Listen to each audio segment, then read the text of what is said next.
The warship Iron Fang floated in deep space like a giant metal beast, and inside it, soldiers celebrated their victory with loud voices and bright lights. Music echoed through the hall, drinks were passed around, and commanders stood on a raised platform. Proud of the destruction they had caused, tonight was a night of reward, a night where loyal soldiers were given anything they desired. Even living beings. When the doors opened, silence spread across the room like frost. 2 guards entered, pulling a small alien girl with chains around her wrists. She was thin, shaking, and her silver eyes looked too bright for such a dark place. The soldiers smiled with hunger and cruelty. Because they did not see a person, only a gift, only property. She had no name, only a label. Unit 19. A commander lifted her chin with his glove and said loudly, "A new pleasure animal for our heroes." The crowd cheered, but she kept her eyes on the floor, her body trembling like a small bird in a storm. At the back of the hall stood Captain Elias Ward, a human officer known for discipline and silence. He did not cheer, he did not smile.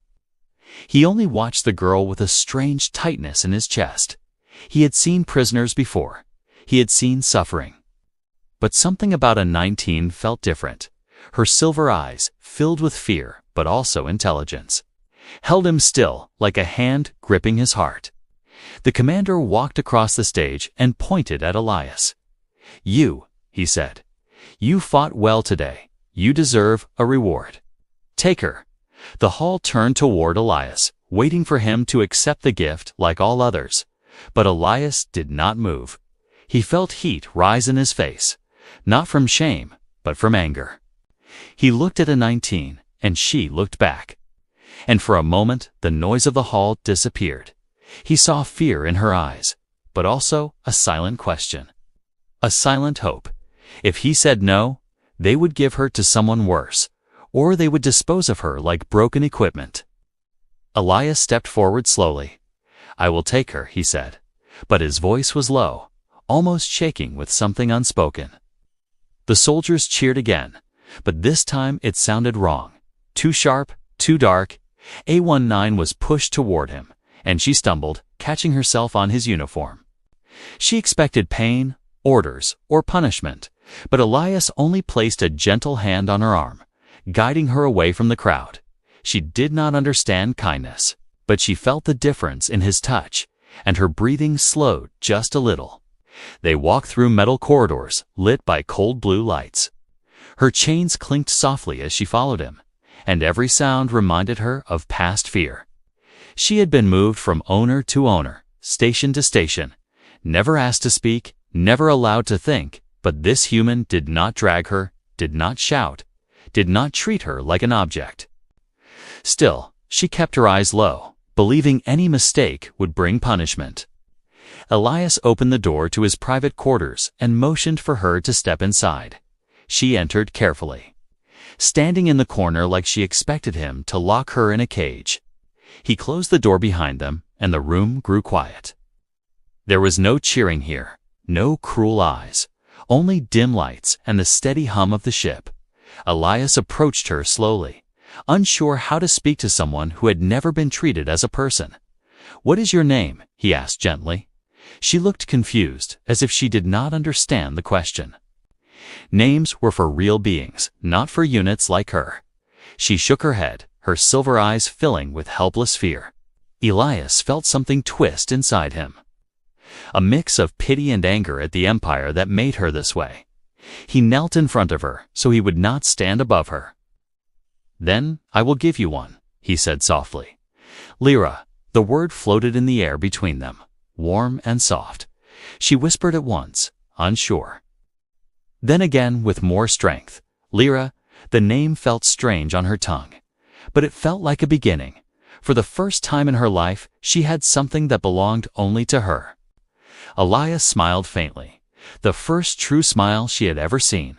But just as a small sense of safety entered the room, a loud knock rattled the door. A voice shouted from the hallway, "Captain Ward, report to command at once." Lyra flinched at the noise, fear flooding back instantly. Elias stood slowly, his jaw tightening. Something was wrong, something serious. He looked at Lyra and whispered, "Stay here. You are safe with me." But even he did not fully believe those words. When he stepped into the hallway, the door closing behind him, Lyra stared at the metal floor. For the first time in her life, she hoped for someone to come back, and far down the corridor, unseen eyes were already watching them both. The door closed behind Captain Elias Ward, and Lyra stood alone in the quiet room. Her new name echoed inside her mind like soft light, something warm in a cold world. But fear still wrapped around her like chains, and she kept her back against the wall. Waiting for commands that never came, she looked around the room carefully, afraid to touch anything. Objects here looked strange and beautiful. A small metal table, a glowing screen on the wall, a folded blanket on the bed. This room was simple, but to her, it felt like another universe. She wondered why this human, Elias, had spoken to her softly. Why he had given her a name. No one had ever done such a thing. She whispered Lyra, testing the name again. Every time she said it, something inside her chest felt different, like a small light trying to grow. Meanwhile, Elias walked down the hallway toward Command Deck 3. His steps were steady, but his mind raced. Why had they called him so suddenly, right after he claimed the alien girl? Something was wrong. He could feel it, like a cold hand on his spine. When Elias entered the command room, several officers stood around a holly table, their faces serious. The ship commander, General Strom, fixed his sharp eyes on Elias. "So," Strom said slowly, "you claimed Unit A-19. His tone was heavy. Not curious, not friendly, more like a test. "I did," Elias answered, keeping his voice calm. The room felt colder. Strom tapped a button on the holotable, and Lyra's image appeared, standing small and terrified. Chains still on her wrists. "You understand, she is not a normal creature," Strom said. She was taken from a restricted facility. Elias felt surprise hit him. Restricted meant dangerous, important, or experimental. Another officer leaned forward. "Why would you take such a unit?" Elias met their eyes, his jaw tightening, because leaving her there would have been a death sentence. Some officers exchanged looks, whispering quietly. Saving a being like her was not normal behavior for a soldier of the Empire. General Strom's voice cut through the room. "Be careful, Captain. Kindness is a weakness in this Empire." Elias felt anger rise. Petty kept his expression still. Back in his quarters, Lyra slowly moved from the wall, drawn to a soft blue glow on the desk. It was a small hologram of a round blue planet. She stepped closer, afraid she might break it. The image shifted gently, like a calm ocean, and she felt strangely peaceful looking at it. When the door opened suddenly, she jumped back in fear. But it was only Elias, returning with shadows of tension on his face. He saw her staring at the hologram and stopped. "That's Earth," he said gently. "My home." Lyra looked at him, surprised that he spoke to her like she mattered. "You had a home," she whispered, her voice tiny. Elias nodded slowly. "Yes. Everyone does." She lowered her eyes. "Not me," she said. Her words were soft, but they stabbed at Elias like a blade. He walked closer, keeping his movements slow so he wouldn't frighten her. "You have a name now," he said. "That is the first piece of a home." Lyra blinked, unsure how to respond. The idea felt impossible and beautiful at the same time. Just then, she stiffened, her silver eyes sharpening. Elias noticed it. "What is it?" he asked quietly. She moved closer to him, her voice shaking. "Footsteps," she whispered, "to guards." "Coming this way." Elias frowned, listening, but he heard nothing. Yet her fear was real. A moment later, a loud metallic echo filled the hallway outside. Footsteps, exactly as she said. Elias felt a chill. How had she sensed them before any sound reached the room? Lyra grabbed his sleeve, her hands trembling. "They will take me back," she whispered. "They always take me back." Elias shook his head firmly. "No one will take you." The door chimed. A harsh voice called, "Captain Ward, open immediately." Lyra stepped behind him, her body shaking like a leaf in strong wind. Elias pressed his hand to the control panel. Opening the door just a little, 2 armored guards stood outside. Weapons strapped to their backs. "General Strom requests the unit for questioning," the taller guard said. Elias blocked the doorway with his body. "She is under my care now," he said, his voice cold steel. "That is not your decision," the guard replied, stepping forward. Lyra felt panic rise inside her like fire. She whispered to Elias, "If they take me, I will not return." Elias looked back at her and saw true terror in her eyes. He had seen fear before, but this was deeper, older. Like she had lived her whole life expecting pain. His decision sharpened like a blade in his mind. He stepped fully into the doorway. "Tell Strom he will have to come himself," Elias said. The guards stared at him in shock, then walked away to report. Elias closed the door and turned to Lyra. Her breathing was fast, her eyes wide. He knelt in front of her. "No one hurts you while I breathe," he whispered. Lyra stared at him, unable to speak. This was the first promise anyone had ever made for her sake. But outside the room, the ship was already filling with whispers and suspicion.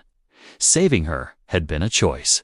But protecting her would become a rebellion, and the Empire would not ignore it. The vibration outside grew stronger as Daniel held the glowing alien baby close. The wooden floor under his feet trembled lightly, as if something massive was moving across the sky above. Max's ears went up, his body stiff with fear, and he let out a low growl.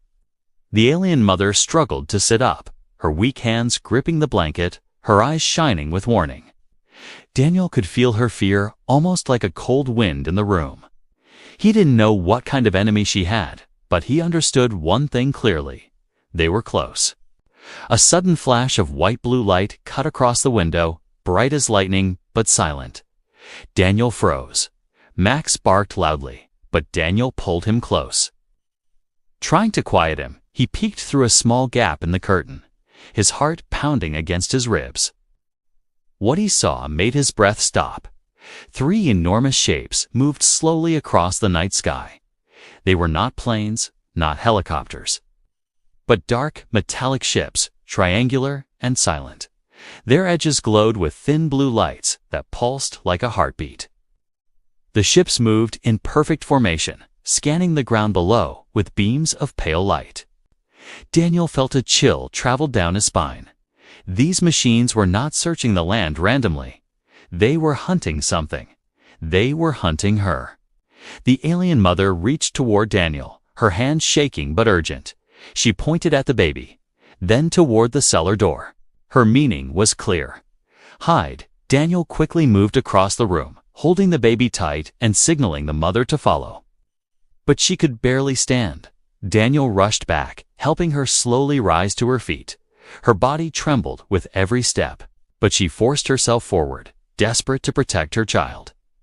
They reached the cellar door, hidden behind a shelf. Daniel pushed it open, revealing the narrow staircase below. He helped the alien mother down first, then followed, closing the door behind him. The cellar was dark and cold, lit only by the soft glow of the alien baby. Their breathing echoed in the small space. Max stayed close to Daniel's legs, shaking but alert, above them. The house creaked as something heavy moved across the roof. Daniel froze. He could hear a faint metallic clicking sound, like claws walking on metal. Then a deep rumbling hum traveled through the walls. The alien mother covered the baby's glowing body with her arms. Trying to hide the light, Daniel held his own breath, listening. The enemy was right above them, suddenly. A strange electronic voice boomed faintly outside, filtered and distorted. Daniel couldn't understand the words, but he could hear the coldness in the tone. The hunters were communicating, searching, closing in. The alien mother tapped Daniel's shoulder and pressed her palm gently to his forehead. Instantly, another vision burst into his mind. He saw a battlefield on another world, armored aliens marching under a dark sky. Their armor sharp and black, their red eyes glowing like burning coals. He saw them tearing through her ship, chasing her down corridors. He saw her grab her baby and escape in a small pod as everything exploded around her. And he saw the leader, a tall armored hunter with a face like a skull. Its voice was the same one echoing outside right now. Daniel gasped, pulling out of the vision. His hands were shaking. He understood now. These hunters would not stop until the mother and baby were dead. They were not here to capture. They were here to erase. The baby let out a small cry, its glow brightening just a little. The alien mother panicked and covered its mouth gently, trying to calm it, but it was too late. A sharp beam of light shot through the window above them, illuminating the cellar door from outside. Daniel felt his stomach twist. They had detected something. The heavy footsteps outside grew louder. 1, 2, 3. Metal boots crushing the dirt and grass with mechanical precision. The alien mother grabbed Daniel's arm, fear flooding her eyes. Daniel whispered softly, "It's okay. Stay quiet, please. Stay quiet." His voice trembled despite his efforts. Then a deep thud shook the house. The hunters had landed. Their scanning devices hummed in high-pitched tones that hurt Daniel's ears. The cellar felt smaller, darker, and colder. Max pressed against Daniel, ready to defend him, even though he was no match for such enemies. Daniel took a deep breath and made a decision he never thought he would make. He slowly picked up an old hunting rifle that hung on the cellar wall.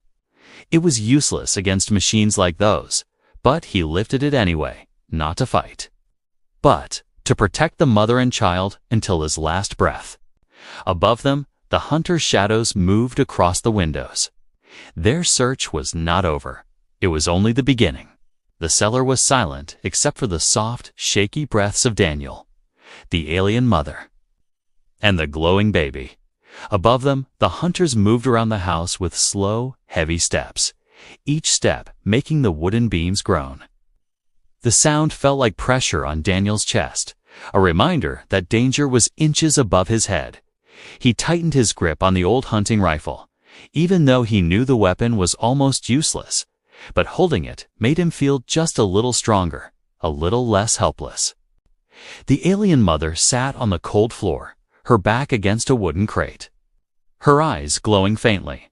Her breaths were shallow, her body weak, but her gaze stayed sharp, watching the cellar door. The glowing baby rested in her arms, small fingers holding her skin tightly. Sensing her fear, every few seconds the baby let out tiny pulses of light, like soft heartbeats spreading through the dark. The mother tried to hide the glow with her hands, but she was too weak to control it fully.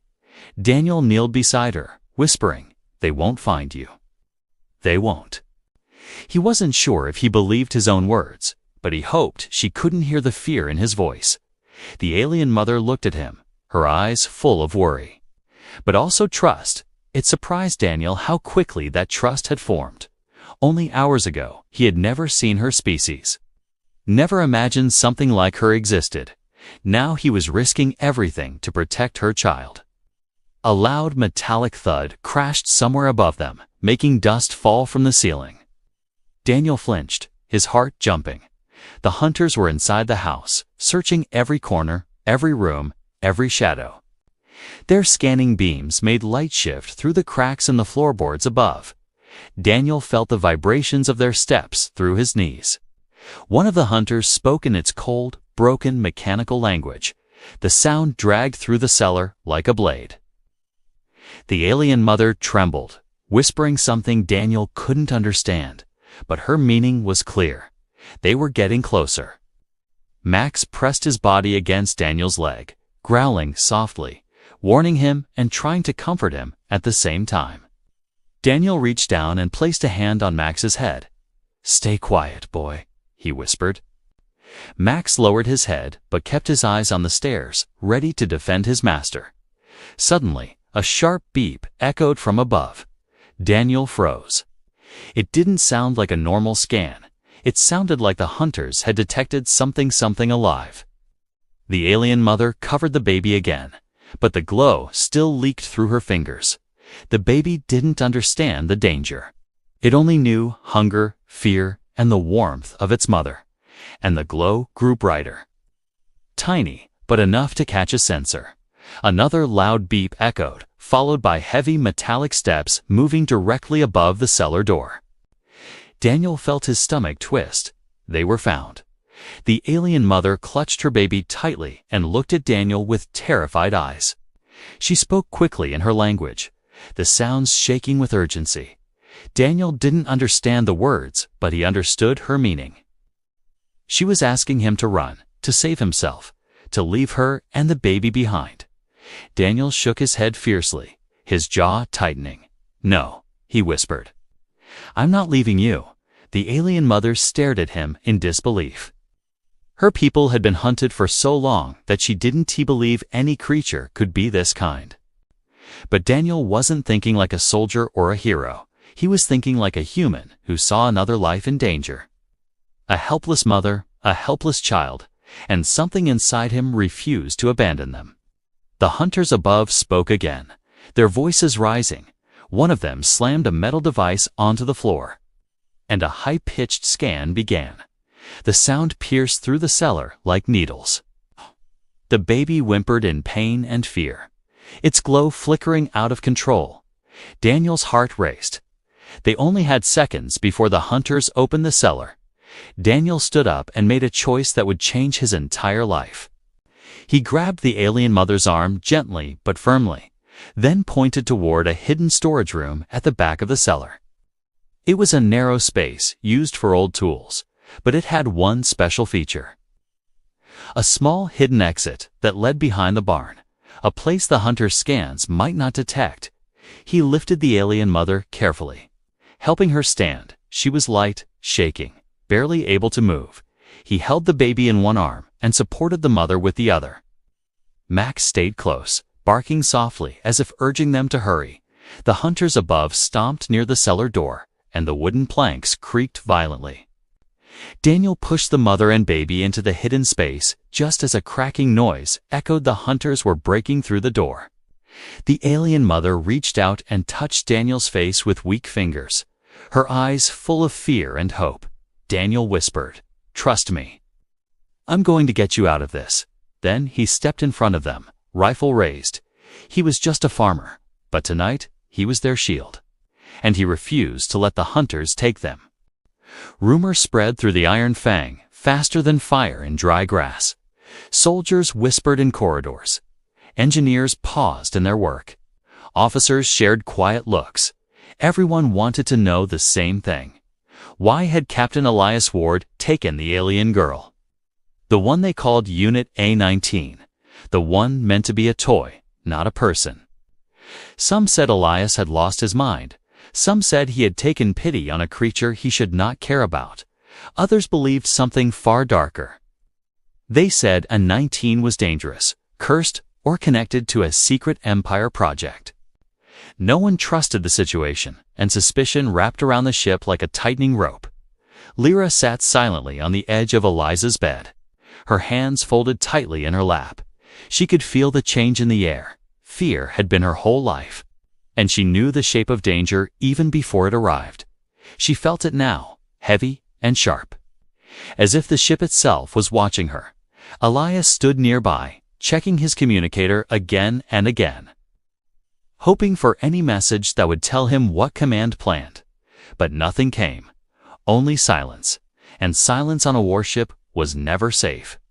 He turned to Lyra, trying to look calm. "Did anyone ever teach you language?" he asked gently. Lyra shook her head, her silver eyes lowering. "No one spoke to me," she whispered.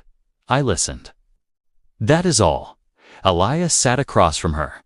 "Your speech is very clear," he said. Lyra blinked in surprise, not used to being praised.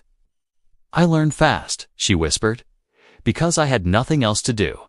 Elias nodded. But before he could ask more, a soft metallic click sounded outside the door. Lyra's body stiffened instantly. Her breath catching, she whispered, Someone is listening. Elias stepped quietly to the door and opened it suddenly. A young soldier fell forward. Startled, he scrambled to his feet.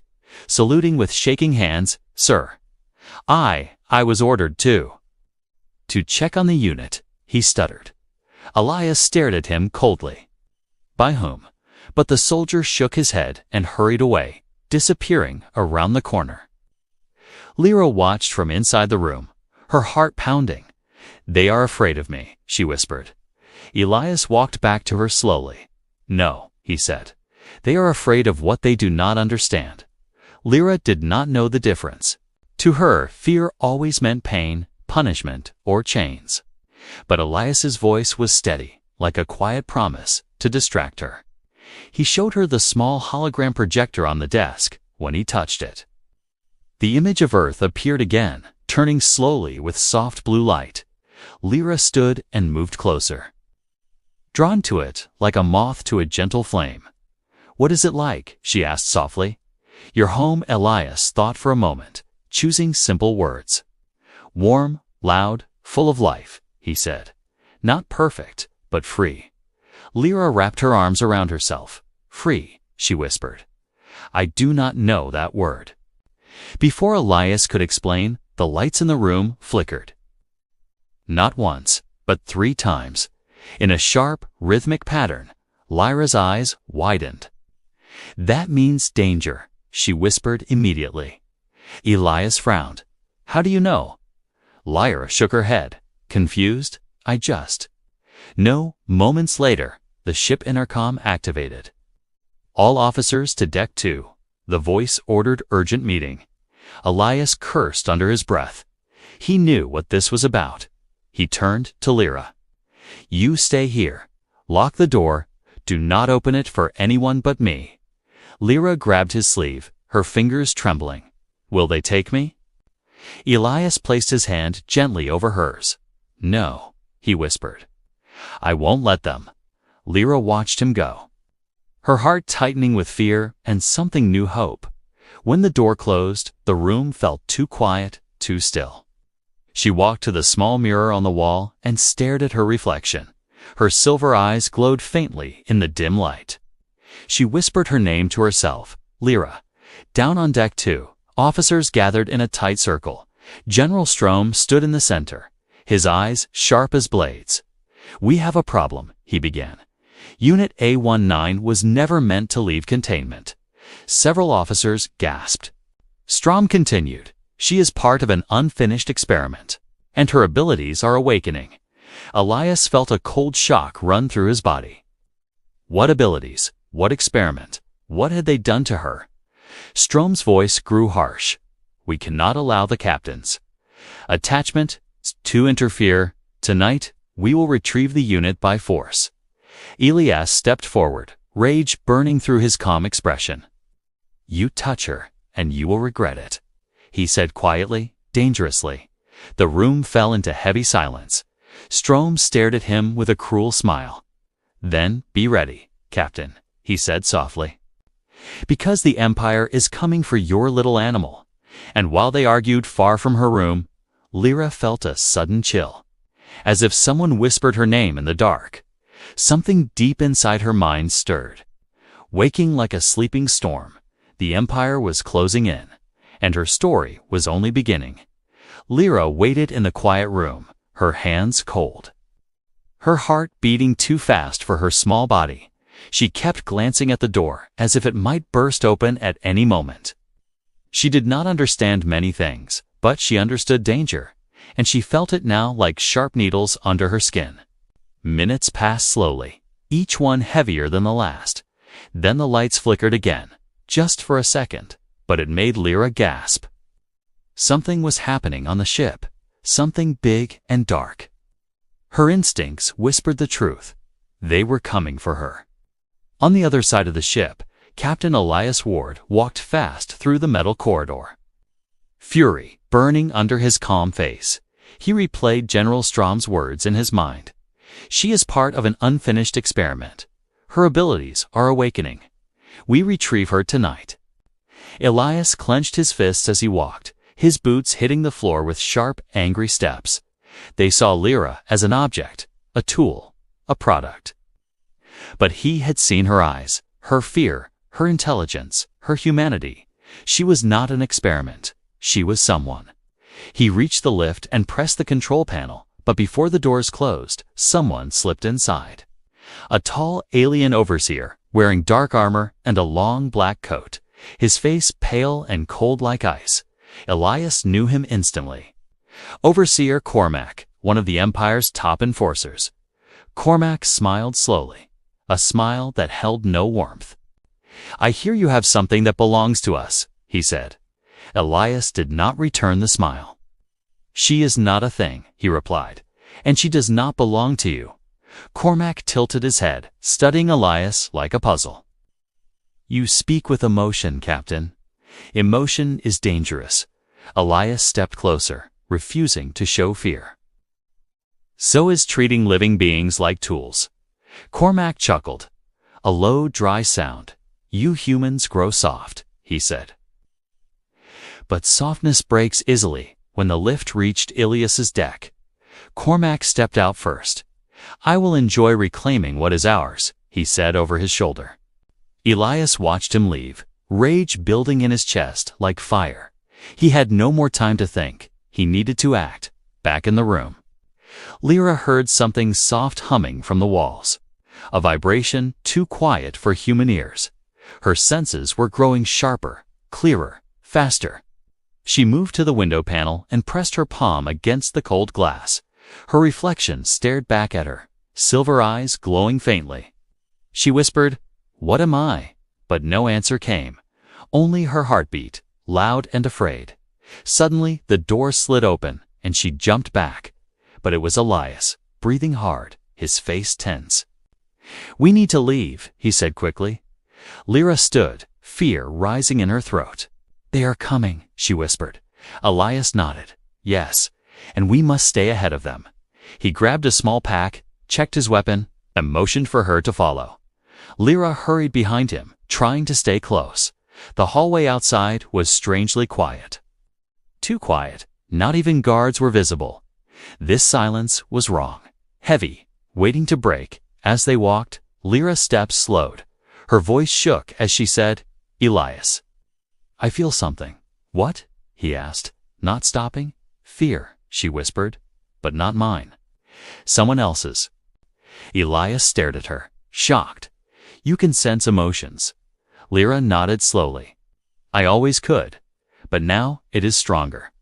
Before Elias could respond, the ship's alarm blared, loud and sharp. Red lights flashed along the ceiling. A robotic voice echoed through the hall. "Alert. Overseer Cormac has initiated containment protocol." Lyra grabbed Elias's arm, trembling fiercely. "They will take me back," she cried. "I do not want to go." Elias shook his head. "No one is taking you," he said, his voice firm like steel. But even as he said it, heavy footsteps began echoing behind them. Elias pulled Lyra into a side corridor, moving fast. He led her into Maintenance Passage 6, a narrow tunnel filled with pipes and wires. They moved quickly, but the footsteps followed. Lyra whispered. "They are close." "How close?" Elias asked. 10 breaths, she whispered. "Maybe less," Elias swore under his breath. Pulling her through another tunnel, just as they turned the corner, an energy blast hit the wall beside them. Metal shattered, sparks flew, and Lyra screamed. Elias pulled her behind a support pillar, shielding her with his body. Overseer Cormac's voice echoed from the corridor, deep and cold. "Captain, you cannot hide her from the Empire." Elias fired a warning shot back, forcing silence for a moment. He then turned to Lyra. Placing his hands on her shoulders, "Listen to me," he whispered. "You must trust me." "I do," she said. Breath shaking, her glowing eyes met his, and something passed between them, fear, hope, and a promise they didn't fully understand. Lyra suddenly gasped. "They are coming from the left," she whispered. 4 soldiers. Elias didn't ask how she knew. He simply grabbed her hand and ran deeper into the tunnel. Behind them, Cormac whispered a single cold command. "Capture the girl." The chase had begun, and the Empire would not stop until Lyra was theirs again.